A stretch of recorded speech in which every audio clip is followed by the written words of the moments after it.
لیکن دیکھیے کہنے کا مقصد یہ ہے کہ اب اس گاؤں کے اندر میں اپنے لیے نہیں کہہ رہا ہوں، میں غلامان حضرت سیدنا پیر منصور شاہ رحمۃ اللہ تعالیٰ علیہ ہوں۔ میں یہ سیدنا دھنا شاہ پیر رحمۃ اللہ، ہمارے اس گاؤں کے اندر 2 اللہ کے نیک ولی آرام فرمائے، سبحان اللہ، سبحان اللہ کے اللہ۔ ایسے نیک ولی ہے کہ جنہوں نے زندگی بسر اس لیے کی کہ کائنات کے اندر سے تمام خرافات غلط چیزوں کو ختم کر دیا جائے، تو وہ زندگی بھر اللہ اللہ کرتے رہے، لوگوں کو دین کی دعوت دیتے رہے، لوگوں کو گانے سے بچاتے رہے، ٹی وی سے بچاتے رہے، لوگوں کو نماز کی طرف لاتے رہے، لوگوں کو داڑھی رکھواتے رہے، لوگوں کو غلط چیز سے دور کرتے رہے۔ جب وہ نیک ولی اتنی محنت کے ساتھ لوگوں کو نیک بناتے رہے اور جب وہ انتقال ہو کے آرام فرما رہے گے اور جب انہی کے گاؤں کے اندر گانا بجانا ہوگا تو ان کے دل پہ کیا گزرے گی، آپ سوچ رہے ہیں؟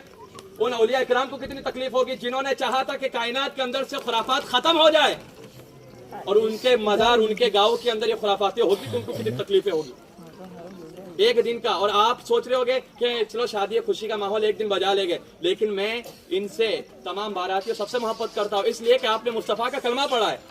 آپ کی مجھے فکر ہے بھائی، کیونکہ ہم ایک دن گانا آپ دیکھ رہے ہوگے مسلمانوں کی کتنی پریشانی ہے، 3 مہینہ ہوتا نہیں ہے، لڑکی کہتے ہیں میں کو جانا تیرے ساتھ جمتا نہیں ہے کہ نہیں ماحول ہے؟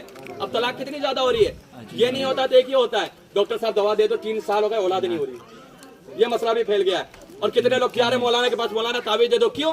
کہتے ہیں کہ اولاد تو ہو گئی لیکن فرما بردار نہیں ہے، مارتی ہے۔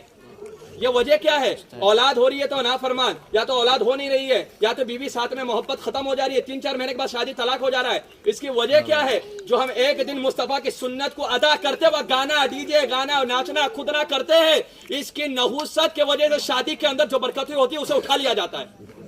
تو ایک دن کی خوشی کے لیے جو ان کی 40 سال 45 سال 50 سال کی آپس کی زندگی رہے گی وہ خراب نہیں ہو رہی ہے، وہ خراب نہیں ہو رہی ہے، تو اسے بچانا ہے تو یہ گانے بجانے کرنا ہوگا۔ ایک دن ناچو گے 40 دن کی پوری زندگی کا سکون چلا جائے گا، تو ایک دن ناچنے سے سنت رسول کے دائرے میں رہ کر شادی اور نکاح کرو گے تو 45 سال تک اللہ اس کے رسول آپ پر رحمتوں کی بارش عطا فرما دے گا۔ سبحان اللہ۔ تو 45 سال کی زندگی کو اگر اچھا بنانا ہے تو شادی کے اندر خرافات کو ختم کرنا ہوگا۔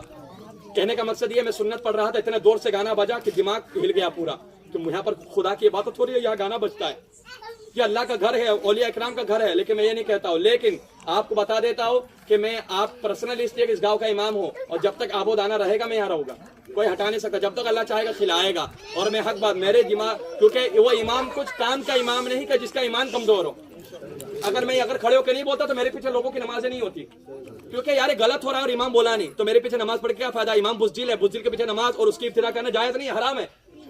سمجھ رہے بات کو؟ تو کہنے کا مقصد یہ ہے، تو میں امام ہوں تو میں اپنی